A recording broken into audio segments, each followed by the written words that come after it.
ये जो कहा जा रहा है कि जो वक्फ ट्राइब्यूनल को जो अधिकार था अब वो छीन के सरकार के पास दे दिया, यानी सरकार ये तय करेगी कि ये वक्फ की प्रॉपर्टी है या वक्फ की प्रॉपर्टी नहीं है, और जब तक सरकार तय नहीं करती तब तक वो डिस्प्यूटेड कैटेगरी में होगी और वो वक्फ की प्रॉपर्टी नहीं मानी जाएगी।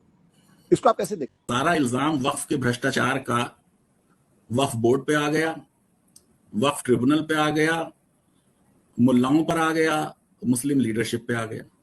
किसी ने पलट के ये पूछा ही नहीं कि वक्फ बोर्ड है क्या।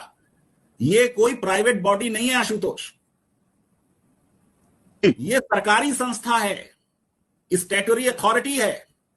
वक्फ बोर्ड राज्य है अनुच्छेद 12 के हिसाब से। इसके अधिकतर सदस्य सरकार नामित करती है।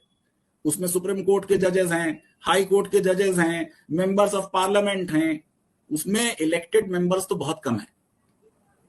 जब आप ही वक्फ बोर्ड बनाते हो और अपने ही पिटे हुए राजनेताओं को या भ्रष्ट राजनेताओं को वहां पे नामित कर देते हो, तो थोड़ा ब्लेम आप भी लो वक्फ बोर्ड में अगर करप्शन है। इसी तरह वक्फ ट्रिब्यूनल पे क्या एतराज हो सकता है?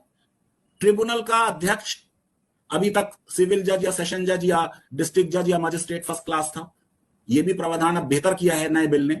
इन्होंने कहा है कि अब वो डिस्ट्रिक्ट जज होगा। मैंने उसका स्वागत भी किया है। जज को कौन अपॉइंट करता है? सरकार। जज को वक्फ ट्रिब्यूनल में चेयरमैन कौन बनाएगी? सरकार। उसके जो दो और सदस्य हैं, एक कोई ब्यूरोक्रेट होगा, सरकारी अफसर, सरकार द्वारा नामित। मुस्लिम लॉ का जो एक्सपर्ट होगा, जिसे 24 के बिल ने ड्रॉप कर दिया था जेपीसी की रिकमेंडेशन में। बहुत अच्छी बात है कि सरकार ने उसे वापस कर दिया है कि अब तीसरा सदस्य भी होगा। जब तीनों सदस्य वक्फ ट्रिब्यूनल के आपके नामित हैं, सरकार के नामित हैं, अगर वो अच्छा काम नहीं कर रही तो इसका मतलब सरकार ने अच्छे लोगों को नामित नहीं किया। और भ्रष्टाचार की क्या बात हम करें? सरकार में नहीं है भ्रष्टाचार, पॉलिटिकल पार्टीज में नहीं है, जिनके लिए हम कहते हैं कि उन्होंने इतना बड़ा भ्रष्टाचार किया, उनसे फिर अलायंस कर लेते हैं हम। और अब तो जजेस तक पे ये इल्जाम आ रहे हैं। सही है या नहीं है मुझे नहीं मालूम, लेकिन भ्रष्टाचार तो सब जगह है।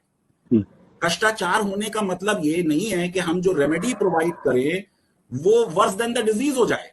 तो मैं ये समझता हूं कि वक्फ बोर्ड की भी पावर्स कम करना और वक्फ ट्रिब्यूनल्स की भी पावर कम करना जो है वो वक्फ के प्रोटेक्शन को कम करना है।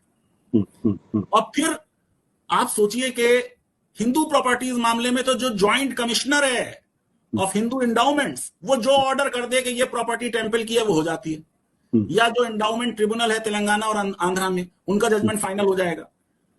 जो करंट लॉ था उसके बारे में एक मिथ फैलाया गया कि उसका वक्फ ट्रिब्यूनल का डिसीजन फाइनल है और उसे चैलेंज नहीं किया जा सकता।